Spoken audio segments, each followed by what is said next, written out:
sempre chiedendo ai relatori di stare dentro nel tempo dei 25 minuti, stamattina è andata molto bene. Allora c'è stato qualche cambiamento anche perché Boumediene non c'è, l'ultimo che doveva parlare questa mattina non è venuto e allora abbiamo per una serie di motivi cambiato un po' l'ordine, dunque ora avremo la relazione di Cervera Jiménez e poi successivamente Giuliano Ferretti e Bernadette Majorana, questo è l'ordine di questa mattina, dunque alleggeriamo il pomeriggio in modo che ci sia più tempo per uno scambio di idee. José Antonio Cervera Jiménez è del Collegio de México e si presenterà una relazione su Giacomo Rò, matematico e astronomo alla corte cinese. Cervera si è occupato della parte proprio anche scientifica e dunque degli aspetti scientifici dell'opera di Giacomo Rò e quindi gli cediamo volentieri la parola. Prego.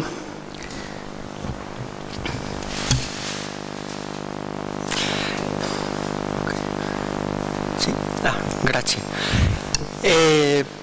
La prima cosa io vorrei ringraziare gli organizzatori e soprattutto il professore Rocca, il professor Signorotto e Michela Cato. È il mio piacere essere in questa città di Milano, la città natale di Giacomo Rò. La seconda cosa, mi scuso perché io non posso parlare italiano e allora io avevo preparato la mia presentazione in inglese, ma dopo io pensai che più persone può capire se io parlo spagnolo.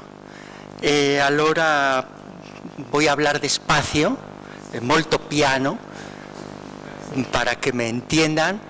Well, I apologize if someone prefer English to Spanish. Sì. But at least the PowerPoint presentation is in English. Ok, sì, se parli piano si può capire, mi raccomando, altrimenti. Grazie. Giacomo Rò fue uno de los miembros de la Compañía de Jesús que fue a China a principios del siglo XVII. Entró en el país 2 décadas después de que Matteo Ricci estableciera una misión permanente en Pekín. Rò fue un brillante científico, se le puede considerar el verdadero introductor de la astronomía europea en el contexto cultural chino. Y se le puede considerar también como un paradigma del jesuita humanista italiano. En esta ponencia voy a hablar de un capítulo importante de los contactos científicos y culturales entre las civilizaciones china y europea a través de la vida y la obra de este miembro de la Compañía de Jesús. Giacomo Rò nació en Milán. Sobre el año de nacimiento, los distintos autores, algunos hablan de 1592, otros de 1593. En el programa apareció 1593, pero la mayor parte después he encontrado que prefieren 92 y ese es el año que va a aparecer en mi publicación. La profesora Alyosha Maldavsky ayer nos habló muy bien de la familia de Giacomo Rò.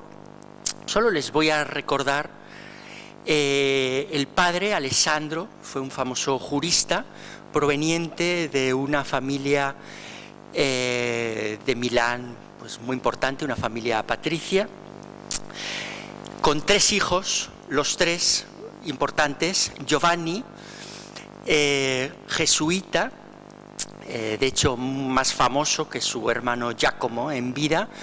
Él tuvo varios puestos académicos en diferentes ciudades de Italia y llegó a ser provincial de Milano y de Nápoli.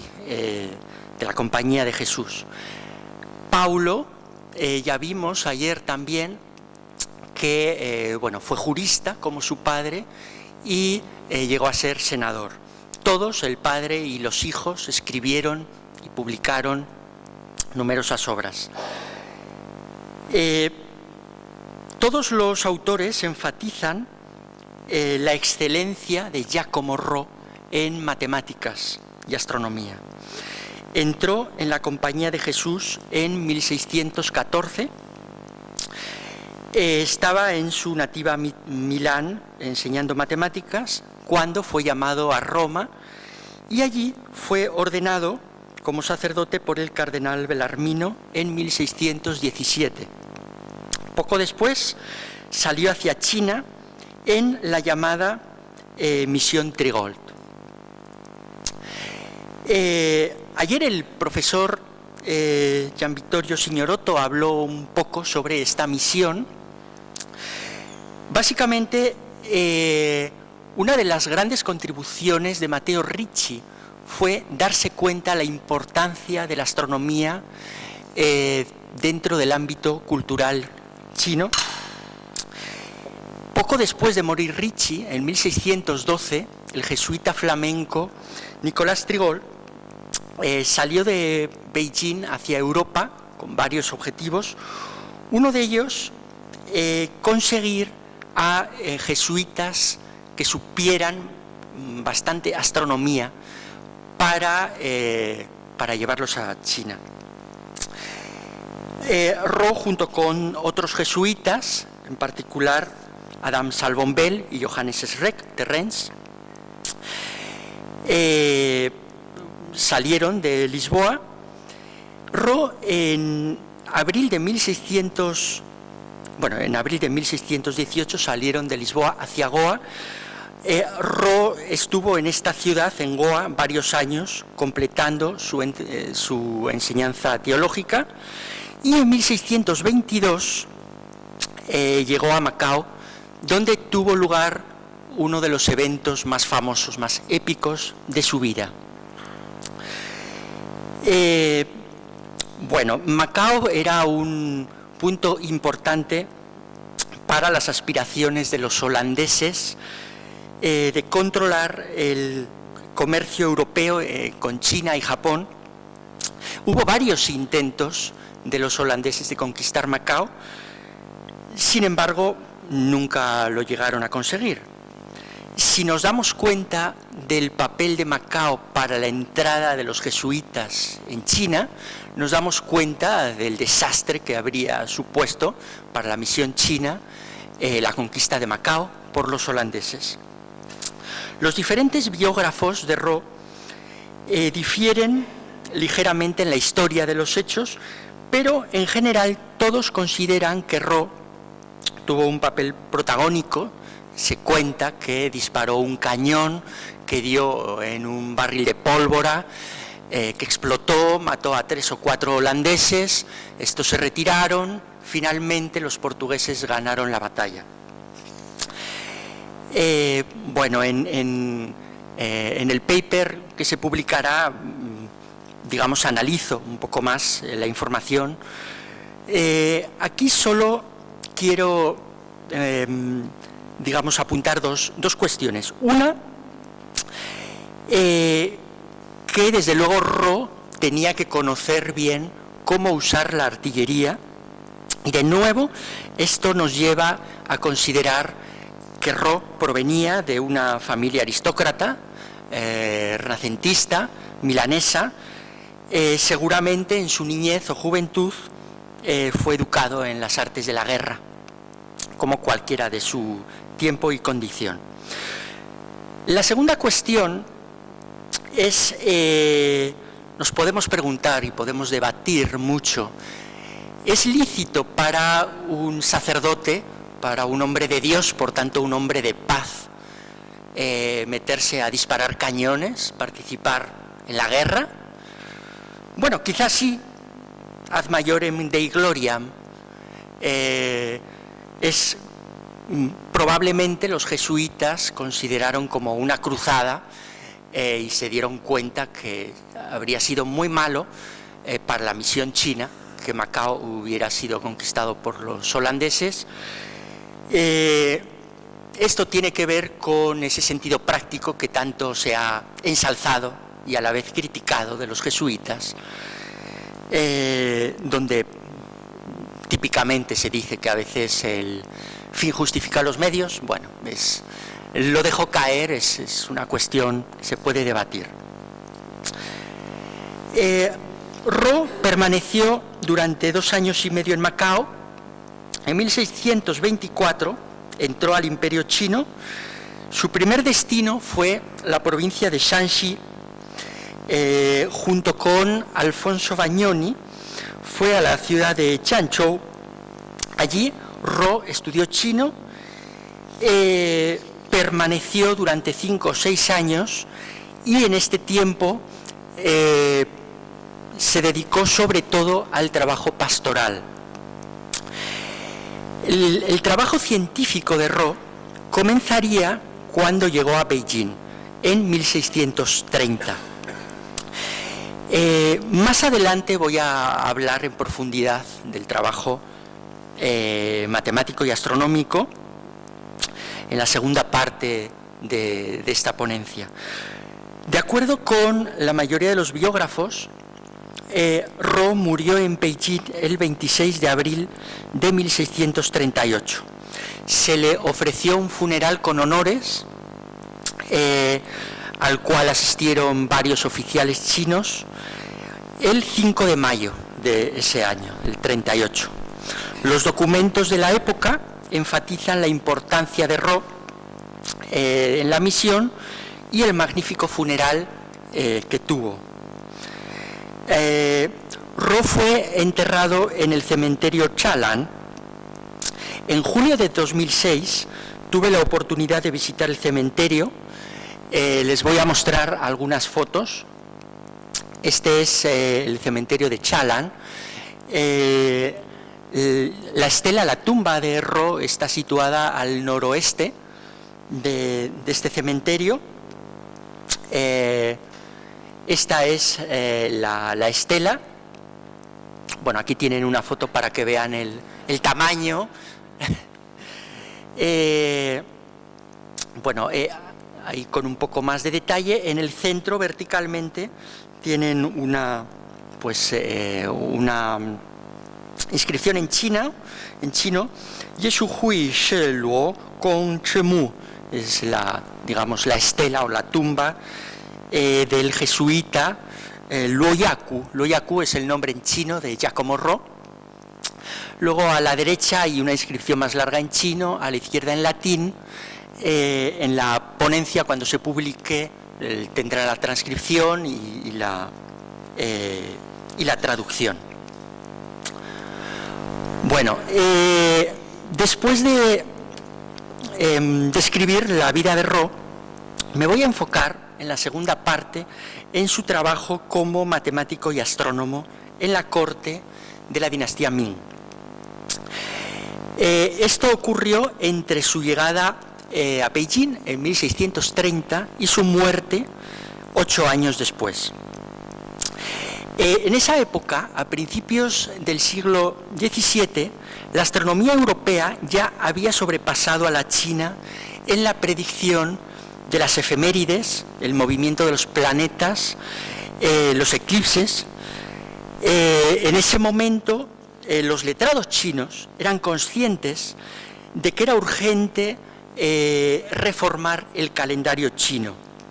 Los jesuitas vieron en esto una oportunidad para aumentar su reputación. Sin embargo, los jesuitas que había, conocedores de astronomía, que había en la época de Ricci, como Sabatino de Ursis o Diego Pantoja, no se les permitió entrar a esta tarea. Sería a partir de 1629 cuando hubo un eclipse,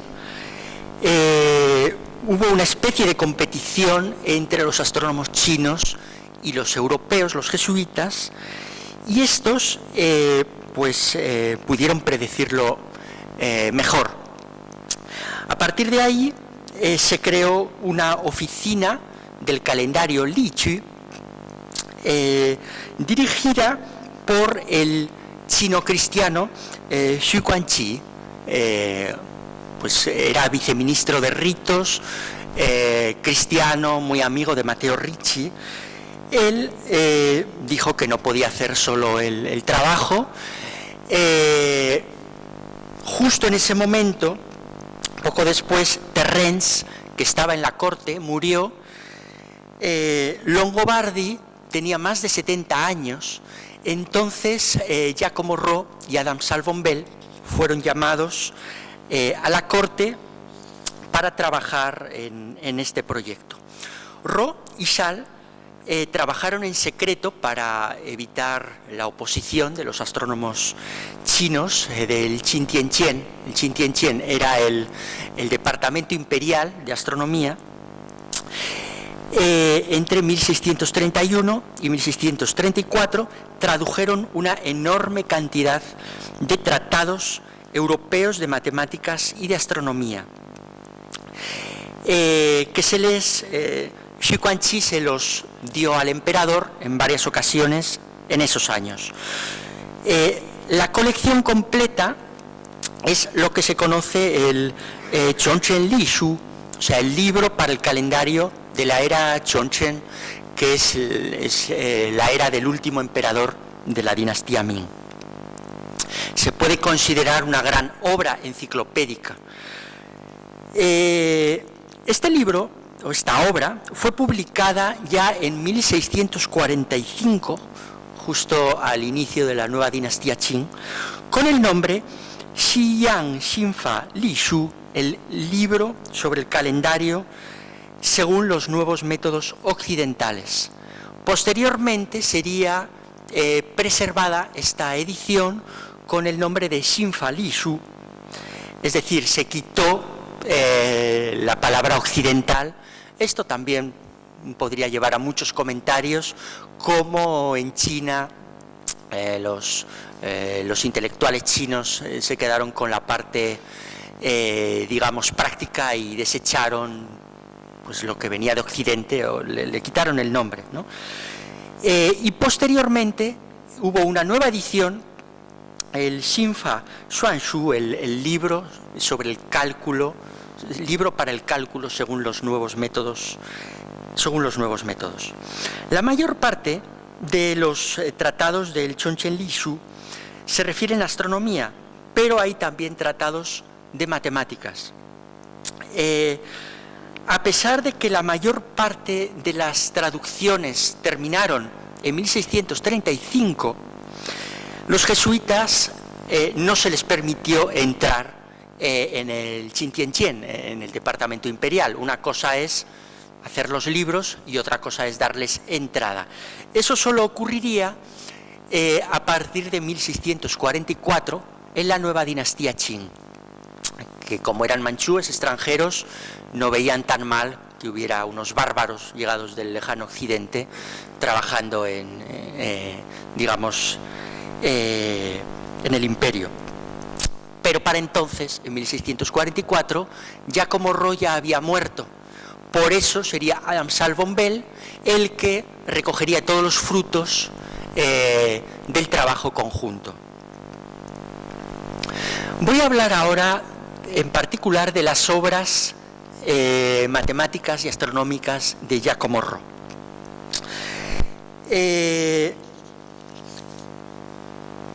Bueno, también escribió varias obras religiosas, pero las voy a dejar de lado.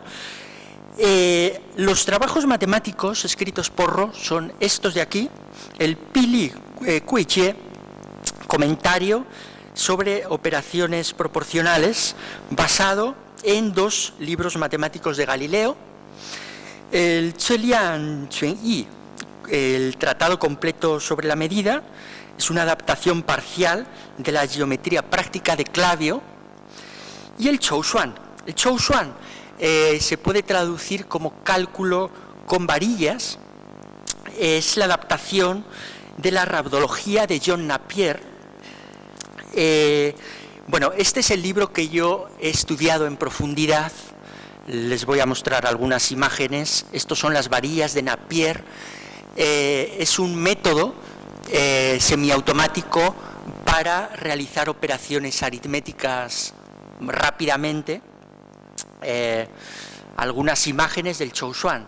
Aquí está la construcción de las varillas, el uso de las varillas para multiplicar, para dividir, raíces cuadradas, raíces cúbicas. Es un libro bastante complejo.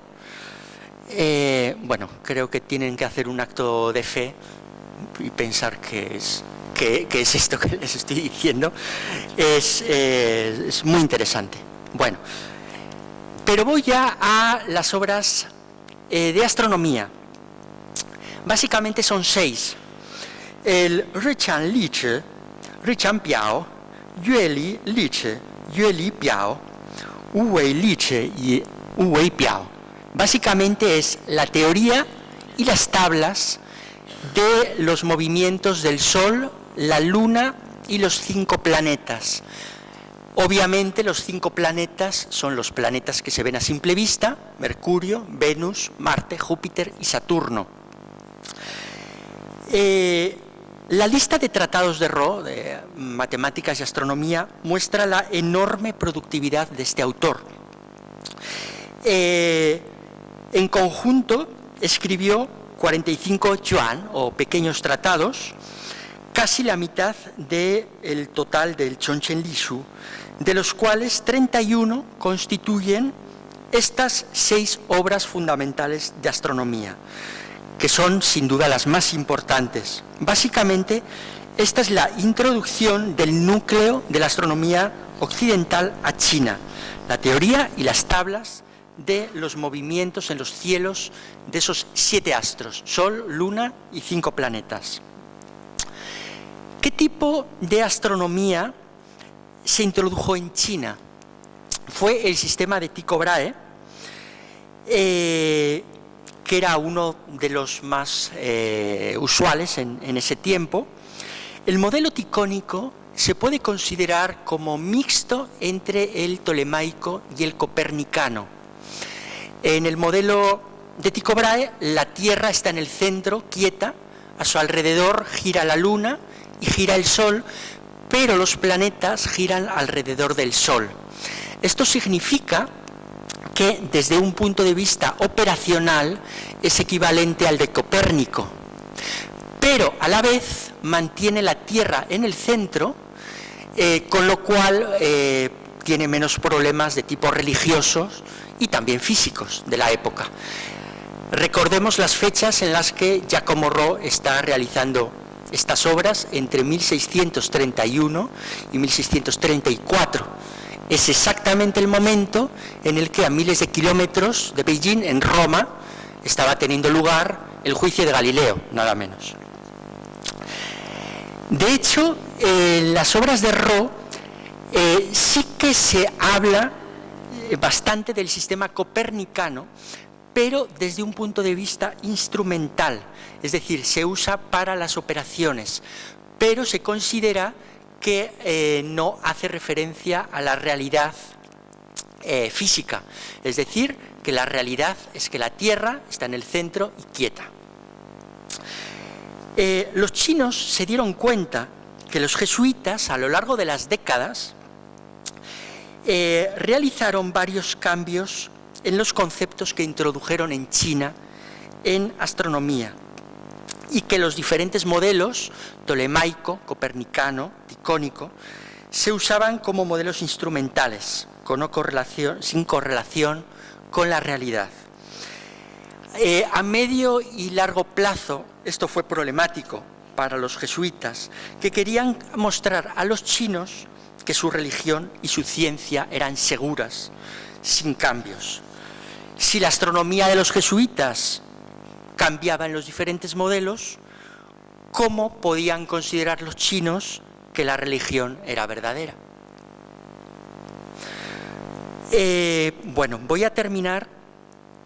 Ya he mencionado el hecho de que Roh murió en 1638, antes que Schall, y esto pudo influir de manera decisiva en la diferente fama de los dos jesuitas. Charles se quedó en Beijing durante más de 30 años y su prestigio y estatus no dejaron de crecer. Se convirtió en el presidente del Xintianzhen, el Departamento Imperial para la Astronomía, y hoy Adam Salvon Bell es uno de los jesuitas más famosos en China. Su fama está cercana a la de Matteo Ricci. Les puedo decir, en el cementerio de Chalan hay dos partes. En una parte hay solo 3 tumbas, hay una estela muy grande en el centro, que es la de Matteo Ricci, hay 2 a su lado, Adam Salvon Bell y Ferdinand Verbiest, y luego en otro lugar están otros 88 con estelas más pequeñas, digamos como son ya de otro grado, ¿no? Según su producción científica, Ro debería ser al menos tan importante como Charles. Sin embargo, después de estudiar la participación de ambos jesuitas en la traducción del Chongchen Lishu, mi hipótesis, yo concluyo que Ro debería estar no al mismo nivel científico que Charles, sino en un nivel superior. Yo estoy seguro de que si ambos autores hubieran vivido lo mismo, si Ro hubiera vivido más, el que hubiera ocupado la presidencia del Xintianzhen habría sido Giacomo Ro y no Adam Salvon Bell. Esta es una afirmación muy fuerte. Me encantará oír lo que opinan mis colegas expertos en China, como Eugenio, Marco. Después, porque Adam Salvon Bell es una gran figura entre los estudios de los misioneros en China. ¿Por qué digo eso? Porque el que escribió los tratados más importantes y más difíciles desde el punto de vista matemático fue Giacomo Ro. No fue Terence, que murió demasiado pronto, y no fue Adam Salvon Bell, que también escribió muchas obras, pero de algunos temas más fáciles desde el punto de vista matemático, sobre las estrellas, sobre los eclipses. Se puede considerar que Ro fue realmente el introductor de la astronomía europea en China.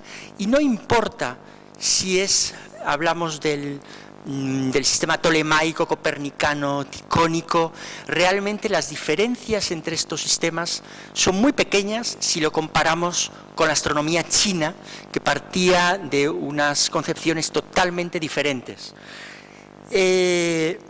Por eso yo afirmo que a Giacomo Ro, se le podría llamar como el Ptolomeo chino o el Copérnico chino. Gracias.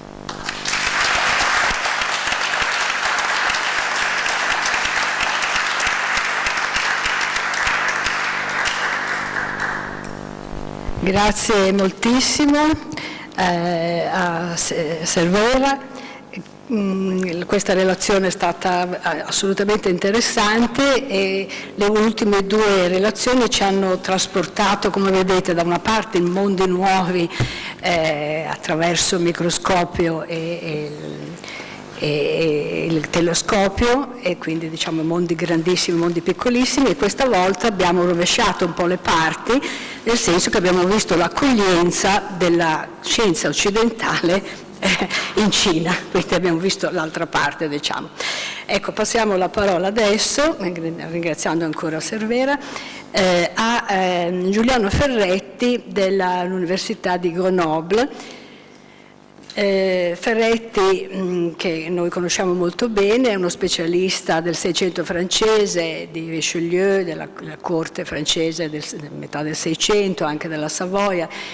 Le ultime cose che ha scritto riguardano appunto Cristina di Francia, un volume monografico, Christine de France et son siècle, un altro volume su De Paris à Turin, Christine de France, princesse de Savoie, e altre cose sulla famiglia francese Servien, ministri del re di Francia nel Seicento. Giuliano Ferretti mi ha pregato di rettificare un pochino la modalità con cui sarà presentato la sua relazione su Pigafetta, che invece che il diario di Pigafetta e la conoscenza cartografica del suo tempo sarà la relazione di Pigafetta e la conoscenza del mondo africano. E gli do volentieri la parola. Grazie. Bene, dirò subito che il mio soggetto non ha legami diretti con Milano, li ha invece con l'Ambrosiana, dove sono conservate quasi tutte le opere di Filippo Pigafetta, nipote di Antonio, e le più rare soprattutto. E bisogna dire anche che si trovano le sue numerose lettere manoscritte, sono state poi composte tra la fine del Cinquecento e l'inizio del Seicento. Più importante invece nel mio soggetto sono i legami con la visione del cattolicesimo nel mondo sostenute da Federico Borromeo, che si ritrovano appunto nella relazione. Vorrei qui esaminare un libro, semplicemente un libro che a me è sembrato molto complesso, Le relazioni del reame di Congo, pubblicato nel 1591 da Duarte Lopez e Filippo Pigafetta. Un mercante e un umanista. Il primo, e lo dirò qui, ora riassumerò un po' perché non posso, visti i tempi che abbiamo, attardarmi, ma ne parlerò nel testo scritto. Ebbene, il primo era un mercante che ha soggiornato in Africa alla fine degli anni 70 del Cinquecento e vissuto alla corte del re Alvaro I, che lo incaricò nell'87 di una missione a Madrid e a Roma per ottenere degli aiuti e sostenere la religione cattolica, allora in grave crisi in un paese cristianizzato da circa un secolo. Pigafetta, molto più conosciuto, che vive grosso modo nel Cinquecento, muore all'inizio del Seicento, era un umanista di altissimo profilo intellettuale e poco conosciuto e meriterebbe degli studi approfonditi. All'epoca la sua produzione intellettuale era molto intensa e oltre a questa si può dire che Pigafetta era un geografo, un viaggiatore, un teorico delle fortificazioni, un ingegnere militare e tra le altre cose un inviato del Papa Sisto V presso numerose corti in Oriente e in Europa e poi consigliere di Ferdinando I de' Medici. La stampa della relazione del Congo è anche l'espressione di un preciso contesto storico.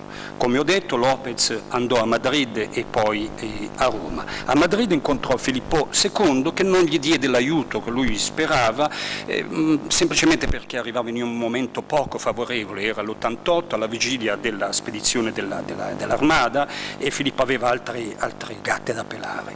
Dopodiché Lopez va a Roma nell'estate dell'88, dove arrivò appunto alla corte del Papa e fu accolto dall'entourage del cardinale Montaldo, segretario di Stato, cui apparteneva Monsignor Migliore, cappellano del Papa, e lo stesso Pigafetta. Fu ricevuto dunque da Sisto V, che lo prese sotto la sua protezione. Lopez espose al pontefice le ragioni per le quali si recava a Roma, espose la condizione deplorevole della religione nel Congo e chiese non solo l'aiuto per inviare delle missioni, ma anche desiderava che il papato prendesse il Congo sotto la sua protezione diretta. Ora, quest'ultima domanda non fu accolta dal pontefice, che prudente si guardò dall'intervenire negli affari di un territorio recentemente acquisito dalla corona spagnola, dall'81, come ha ricordato ancora ieri Valsecchi. I legami in seno al mondo cattolico andavano evidentemente preservati, l'iniziativa comune in campo politico-religioso non poteva essere messa in forza dalla difficile situazione dei cristiani in Africa. Proprio ieri Gian Vittorio Signorotto ha evocato giustamente il contributo di José Martínez Millán, che ha mostrato come il partito castigliano a Madrid, in quest'epoca, nell'88, si accorda con Roma per elaborare una nuova visione del cattolicesimo che coincise con la nascita della monarchia cattolica. Siamo quindi in questo contesto molto, molto preciso e per così dire a un tournant, un momento chiave.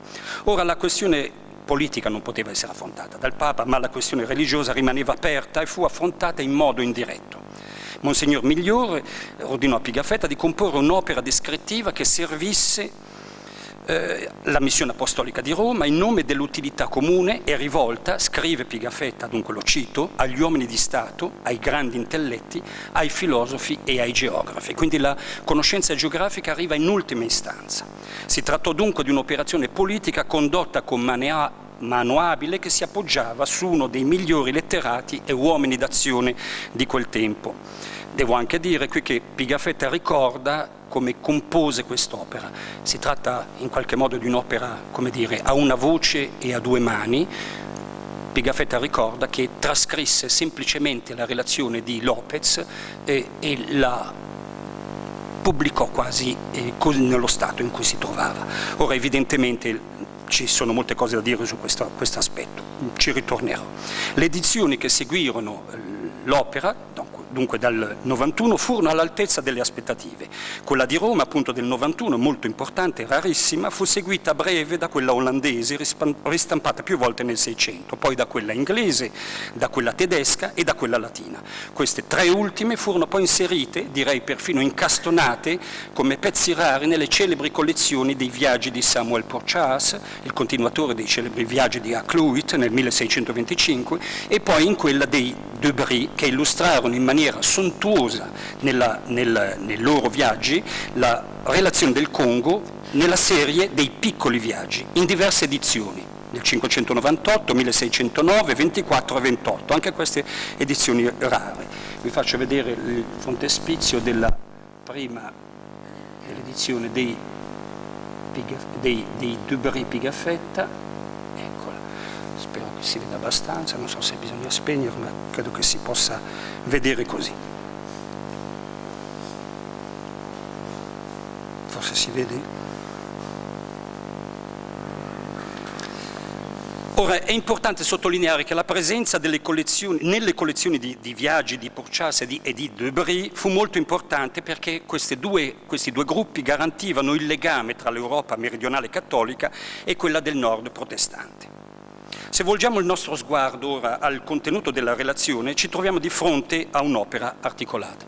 Forse si potrebbe anche accendere perché non faccio passare subito le altre immagini.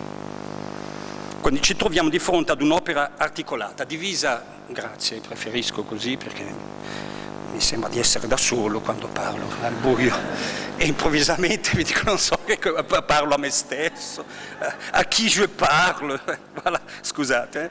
Quindi se volgiamo adesso il nostro sguardo, non il mio, al contenuto della relazione, ci troviamo di fronte, come dicevo, ad un'opera molto articolata e molto complessa, è divisa in due libri e direi due libri che racchiudono di fatto tre parti piuttosto distinte. La prima riguarda la descrizione geografica del paese, la seconda tratta dell'origine e della storia del cristianesimo in Congo durante un secolo di storia, dalla conversione di Joao nel 1491 fino al presente, nell'88 circa. La terza parte invece è come dire, una presentazione della corte di San Salvadoro, ormai integrata nella civiltà cristiana portoghese, la quale serve a Pigafetta per poi presentare il resto dell'Africa, che quindi passa in rassegna i vari paesi africani e si sofferma per ultimo sull'impero del prete Gianni. È molto importante secondo me questa conclusione, arriva veramente alla fine del secondo libro. L'impressione che se ne ricava da questa analisi è che la relazione è lungi dall'essere una semplice trascrizione di un racconto orale rimesso in ordine da Filippo Pigafetta. La sua struttura, che parla molto a chi legge questo tipo di testi, fa parte semplicemente del genere delle cosmografie in uso nella geografia tardo-rinascimentale e a quello più specifico delle relazioni universali illustrata da Giovanni Botero, ne abbiamo già parlato molto, da Gabriel Chapuis e da Pierre Daviti, che si iscrivono tutti e tre nel solco della tradizione di Münster e di Ortelio. Ricorderò che Pigafetta traduce il celebre Teatrum di Ortelio alla fine del Cinquecento. Si tratta di correnti innovative della conoscenza geografica in piena evoluzione, ma non ho bisogno di parlarne, mi sembra che Michela Catto ne ha sufficientemente parlato e ne abbiamo evocato non pochi momenti in questi 2 giorni. Ora, la relazione del Congo apparteneva a questo gruppo di opere tanto per il livello di astrazione con cui viene descritta la regione sul piano geografico, quanto per l'ampio rilievo dato ai fattori umani, a quelli fisici e a quelli materiali. Certo, non si può dedurre da questo che vi siano state delle influenze dirette tra Botero e Pigafetta per la semplice ragione che pubblicano nello stesso anno, nel 91. Tuttavia siamo nella stessa stagione intellettuale e vorrei anche osservare, questo mi sembra importante per Milano e per Federico Borromeo, che la portata creativa di questo genere letterario scientifico non si esaurisce nella sua componente geografica, è molto più profonda. Sappiamo che le relazioni universali furono commissionate a Botero dal cardinale Federico Borromeo con il fine di conoscere, cito, lo stato nel quale si trova oggi la religione nel mondo. Ora, essendo Botero membro dell'elite intellettuale cattolica, è abbastanza normale trovare nelle relazioni il richiamo al magistero universale della Chiesa di Roma, insieme alla vocazione civilizzatrice del cattolicesimo. Citerò qui un passaggio fondamentale, celebre di Botero, ma che mi sembra pertinente: la giurisdizione della sede apostolica non ha fine, passa i monti, trapassa l'oceano, abbraccia l'uno e l'altro emisfero, eccetera. Di conseguenza si può leggere la sua opera come una riflessione sul primato della civiltà cristiana occidentale nel mondo. La relazione di Pigafetta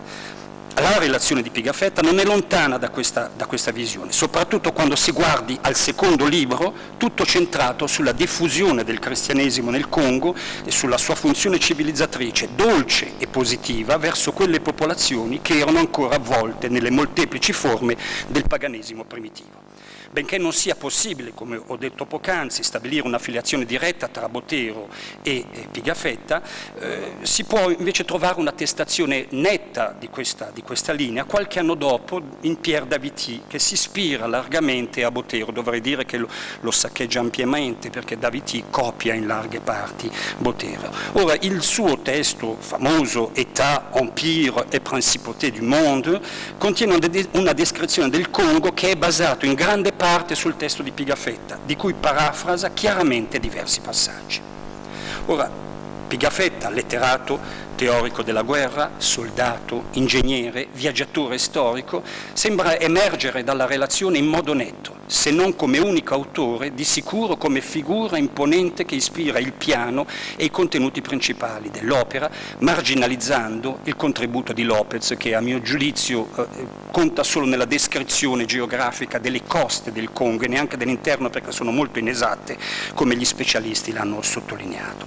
Certo, le mie ipotesi non si fondano sulla certezza delle fonti e vedo bene l'obiezione che mi può essere fatta.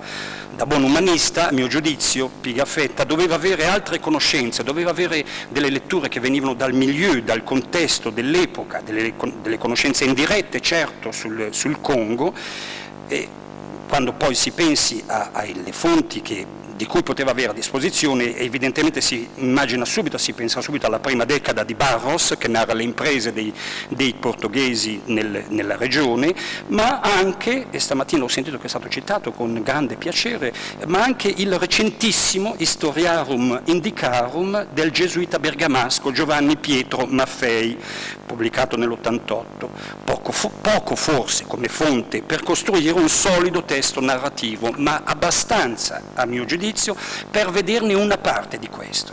Ebbene, dopo una verifica sul testo rarissimo di Maffei, conservato in ambrosiana, qui nelle 2 edizioni latine e italiane dell'89 e 90, risulta chiarissimo che il libro primo dell'Historiarum Indicarum di Maffei è la base del testo di Pigafetta sulla prima colonizzazione portoghese in Congo e sulla conversione di João, che si converte nel 91, come lo dicevo, e del suo entourage a corte.